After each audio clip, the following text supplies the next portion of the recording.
I pay homage to the Buddha. I pay homage to the Dhamma. I pay homage to the Sangha. Thank you for choosing to be here this Sunday at the International Buddhist Meditation Center.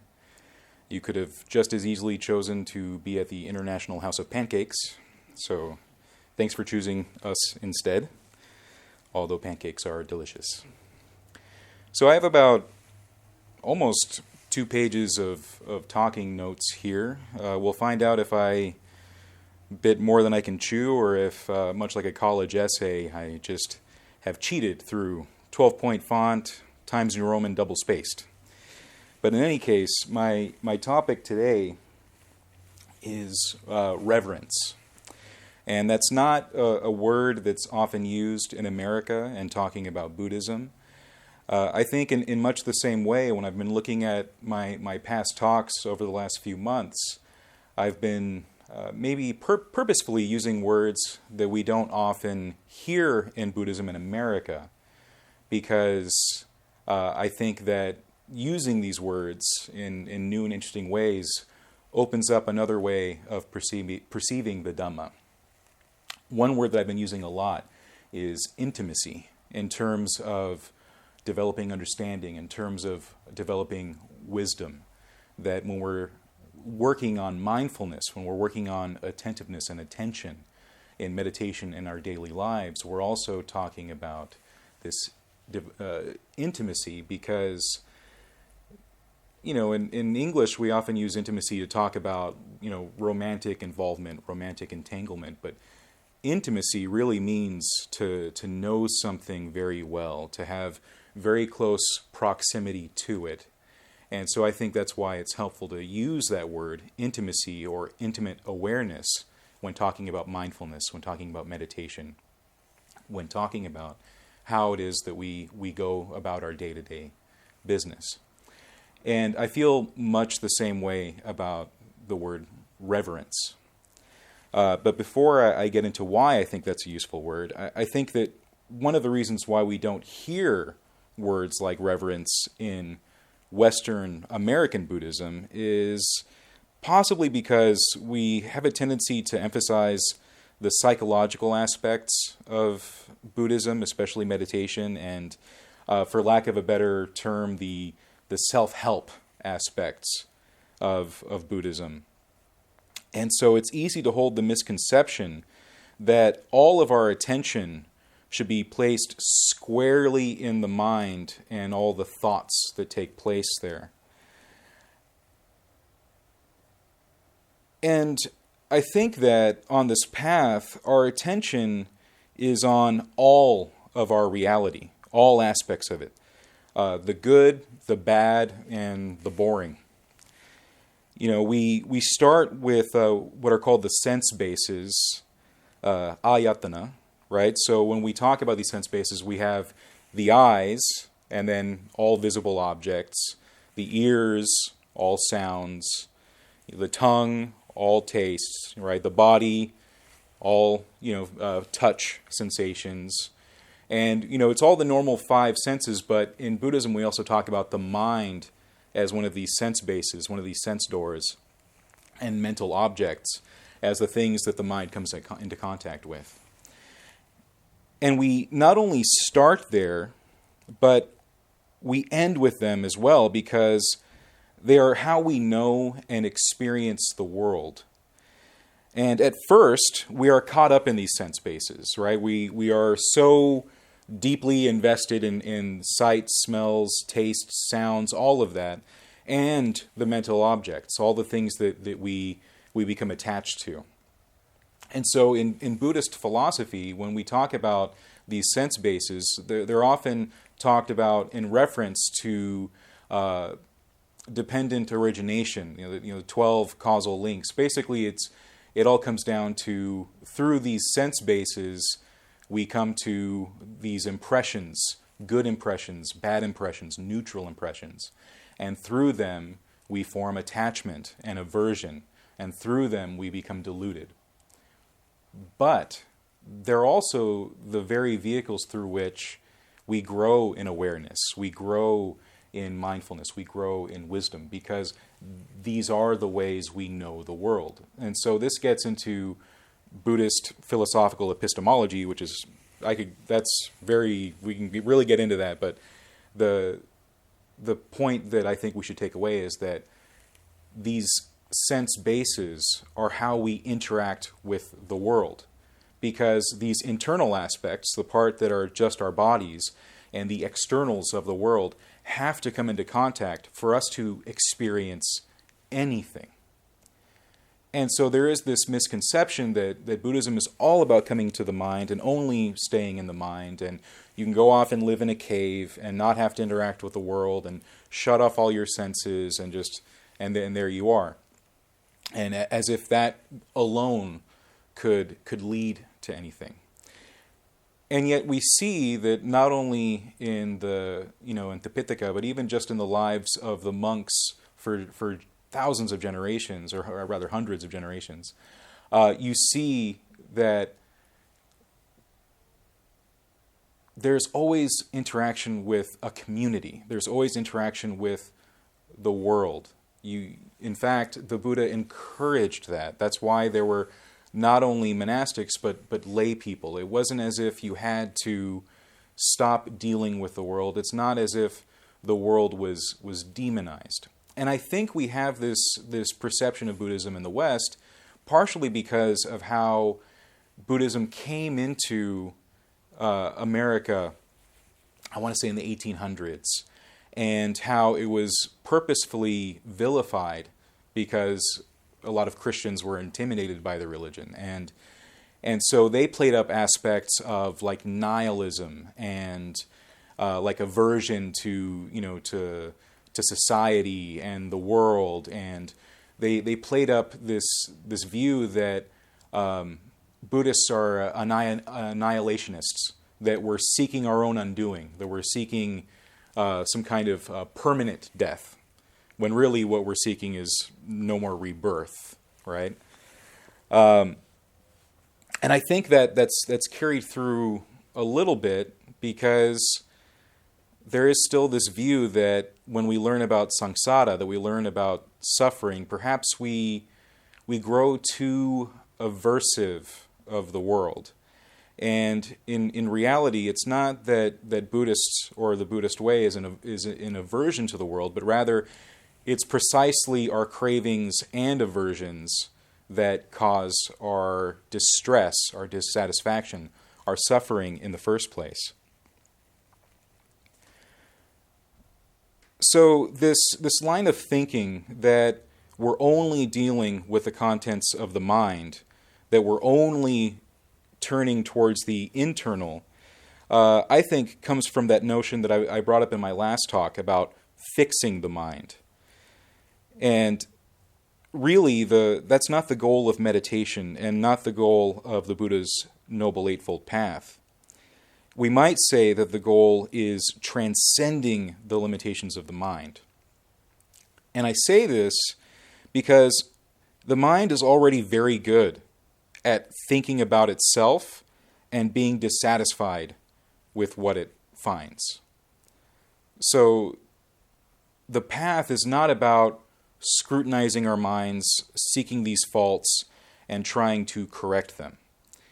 Really, the path, as I've come to understand it, and what I think we're best suited to, is changing the relationship we have with the world, existence.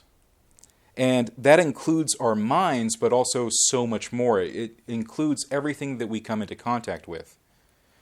Other people, our surroundings, this very moment. All of the things that are coming into contact with these sense bases.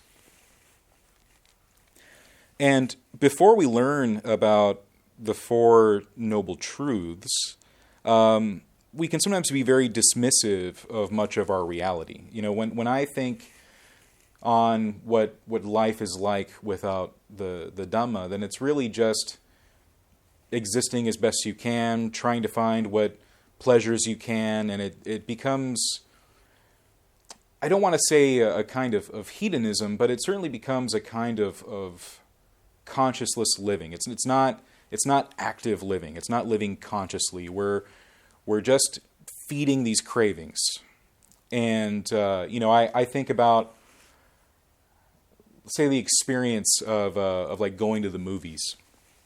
I remember this one, I think it was a Ellen DeGeneres joke, this bit that she had, where she's talking about something about the movies, something about sitting in the dark theater, under those conditions when you got the big screen up. That's the only place where you'll have this big giant bucket of popcorn and just kind of mindlessly grab it by the fistful and just eat. And no one ever eats like that in like a polite situation. If you're all at the table and people are just grabbing just big fistfuls, but something about being in the dark and something about having that big screen just showing you all these entertaining visions, you just mindlessly and you never really think about that point when the big bucket of popcorn is empty, but you sometimes get there. Actually, matter of fact, I saw a movie yesterday, and because of the way they have their system worked out, it's usually more cost effective. Just go for the large bucket, and I couldn't help but think about that joke while I'm sitting there with my wife and just taking little bits of popcorn and just imagining that like there's a bunch of people just munching away. That when the quiet point hits in the movie, you can just hear in the whole theater. We're all just filling up our senses, completely distracted, just completely giving into cravings. And that's a very benign example. I'm sure there are other ways in which we have these sense doors and we use them for entertainment rather than using them for knowledge, for wisdom, for compassion, things like that. And I think that even after we learn about the middle way and even after we start applying it to our lives, I think that we sometimes fall into another form of dismissiveness, which is a kind of misplaced renunciation.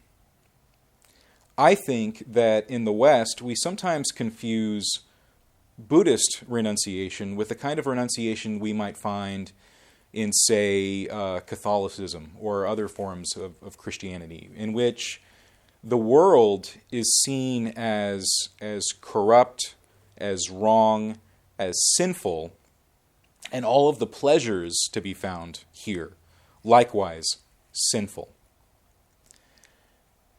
When what I have found in Buddhism is that we're not looking at the world as sinful. What we're looking at is a craving, our attachment to anything that we experience, anything that might become a craving. That is something that we usually call in English within Buddhism as unskillful, but not sinful. The world is not inherently sinful because there's no sin in Buddhism, but the world is inherently prone to interact with us in such a way that if we are not mindful, if we are not paying attention, if we are not living and acting skillfully, we will become attached, and we will become aversive, and we will become deluded. But it's not anyone's fault, right? The world itself is just the world. We need to look at our relationship to it. That's the place we start and the place we end. So when we talk about renunciation, we're not talking about completely doing away with the world or viewing it in a negative sense. What we renounce is the unhealthy, unskillful relationship we have with our reality. The ways in which we give into greed, the ways we give into hatred, the ways we give into delusion and don't seek wisdom, true wisdom. A lot of us seek knowledge.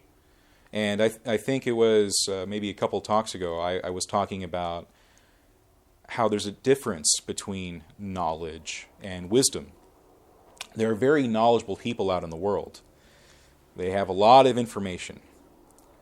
But they may not be very peaceful. They may not be very light-hearted. They haven't found the lightness of being that comes from wisdom. Wise people usually don't have a whole lot to complain about. They usually don't have a whole lot that is adversely affecting the mind, because they live in a balanced way with all the various things that come into their lives. So I think that this term, reverence, is useful in building skillful relationships with our reality, because reverence, although we usually use that term in the West in a kind of a religious sense, reverence sounds a lot like worship. Reverence kind of brings up the idea of, like, say, sacredness, which some of us might be reluctant to use.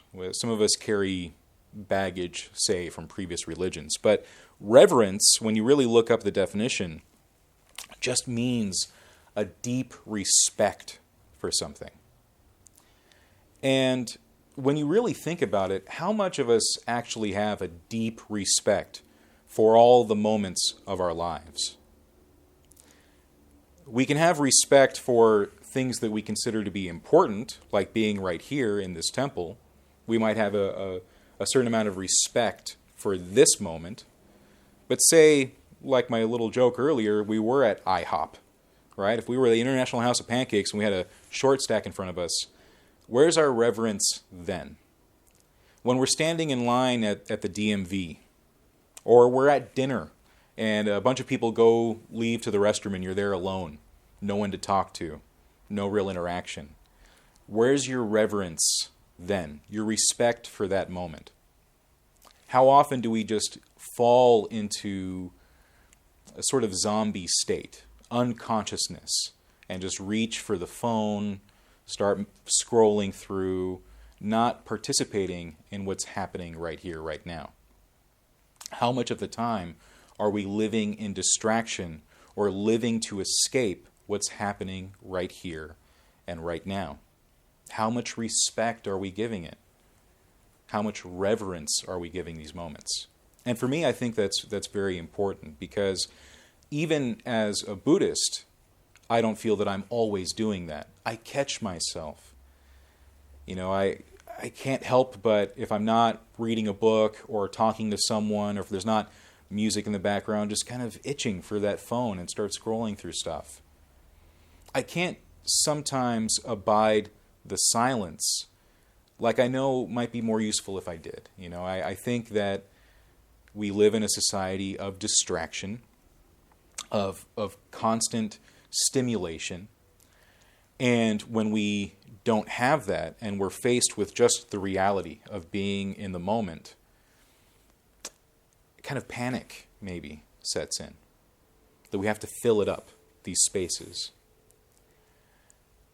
And I think it's useful to see that, recognize that, and give yourselves more opportunity for creating those spaces and living in them, respecting them, having reverence for them. One of the most useful places I've found for that, really is going into nature.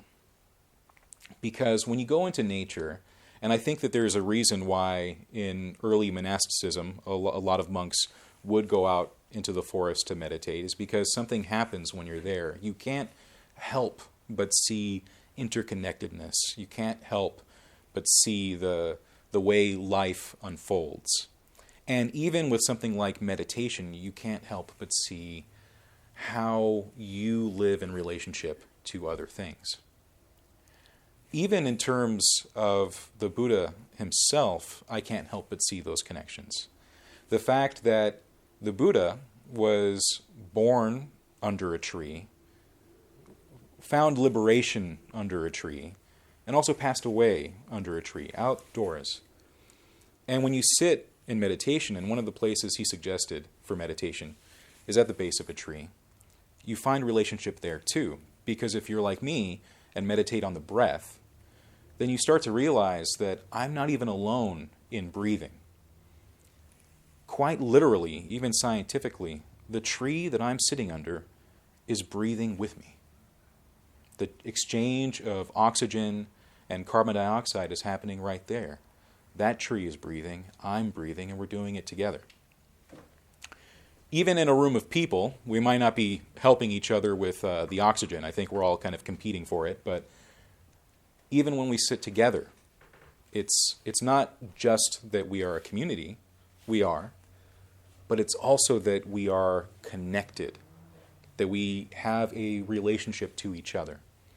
And when we see that really what we're talking about is the relationships we have, we can see why reverence might be important. Because we need to respect our relationships. We need to respect what's happening in our lives and who it's happening with. That's not the same thing as saying that we need to be attached, because that's usually what we think of in terms of relationships. If you have a relationship with a particular special person, you might feel a lot of attachment. But we're not talking about that. And we're not talking about relationships in the sense of like an enemy, because some people have enemies, and that's definitely a kind of relationship, sometimes more passionate than even the romantic ones. But we're not talking about that either. And of course, we're not talking about anything that would be diluted. We're talking about seeing things as they are. Relationship is just another way of talking about interdependence, interconnectedness. It's another way of seeing the path and seeing the things that the Buddha taught. So I think that I might have found this word useful in particular within my own path, because when I was younger, I was involved with a lot of other religions besides Buddhism. And I haven't spoken at length about this before, but I have mentioned it, that I had been involved in various pagan and neo-pagan spiritualities, Wicca, Druidism, even Hellenic polytheism for a couple years, alongside all the meditation I was doing. And if you don't know anything about pagan religions, it's that they do view everything as sacred, but not in the same way, say, some monotheistic religions or Abrahamic religions might view the sacred. And it's not to say that one's better or worse. I'm not making that kind of comparison, but it is absolutely different, in which the Christian context, at least the way I've understood it when I was Catholic, is that things are sacred not in virtue of themselves, but they're sacred in virtue of who created them, right? God created the humanity, God created the world, and any sacredness they have, it's imparted by this creator deity. But in paganism, things are sacred just by virtue of their existence, just that they exist. And sacred not on an objective level, but on a subjective level. Things are sacred because of the way they live with us. So the elements become sacred because water is life-giving, the earth is life-giving, right? The sky is life-giving. All of these things allow us to live. And in my study of traditional Buddhism, specifically Theravada Buddhism, I don't find that to be very different. We do talk about the negative aspects of life because it's important to recognize that. It's not all rainbows, it's not all sunshine. There are some storm clouds and they will arrive. So we're not looking at things only in one way, we're trying to see the full picture. Things in this world can cause us great distress, but they can also be the vehicles through which we become liberated. These sense bases that we have, the way we interact with the world, which is why the path is so much more than just sitting down and meditating. Meditation, I believe, is very useful. It is absolutely essential, necessary, but in respect to the entirety of the path, in which we are looking at our thoughts, our conduct, our speech. We look at all of these interactions, all of these relationships. And we can see things as sacred in the sense that they deserve our respect. Buddhism is actually very life-affirming, which doesn't seem to mesh well with some people's views that Buddhism is simply trying to find an escape out of this reality. We are looking for transcendence. We are looking for liberation. But none of that means that we can't acknowledge this world as being, in some ways, beneficial to us. In the Buddhist context, there are many different heaven realms and hell realms, the animal and hungry ghosts and all of these things. And the view within that traditional context is that this world has just the right balance of good and bad to help us awaken, to help us become liberated.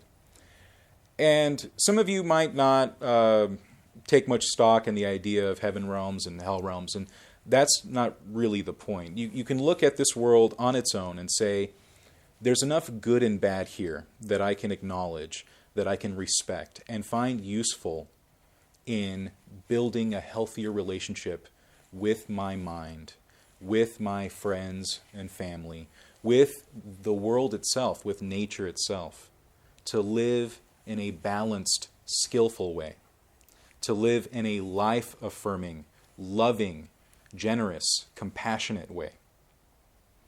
So I think that's why reverence is a good word for us to use in approaching Buddhist wisdom. So we need to, I think, treat all that arises in our lives as important, worthy of our attention, so that we can seek to understand what arises and grow in our wisdom. I'm often reminded these days of a book that I read in my teen years called Way of the Peaceful Warrior.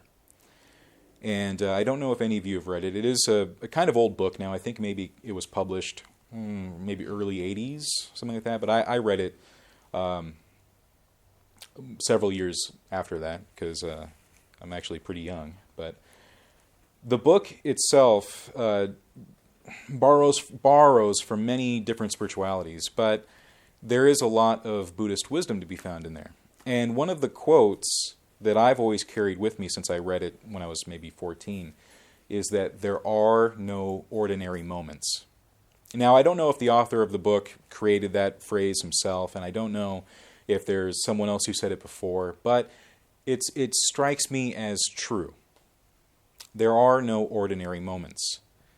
That even if we acknowledge rebirth, even if we acknowledge that life seems to perpetuate and continue, this particular ordering of things, these particular causes and conditions, won't arise again. This moment is unique. It is something special. We could use the word sacred. We don't need to. But we can respect it. This moment in particular is something unique. Something that we should be paying attention to. Something that we should be fully living in with all of our senses, including our minds, to live mindfully in this moment. We need to, I think, appreciate reality as it is. And appreciate means to fully see and know the value of something. So we need to appreciate reality and hold it in reverence, hold it in respect. The movie I saw yesterday when I was grabbing fistfuls of popcorn was Ready Player One. And I won't spoil it for those of you who haven't seen it, but there's a character in the movie who says that reality is the only place that's real, right? And so that's something maybe to carry with us. Helps us have respect for those times in life that maybe don't hold our attention so easily. Maybe we can bring awareness to those moments and hold them with reverence. Anyway, I think that's it. Thank you for listening. Thank you, Subodha.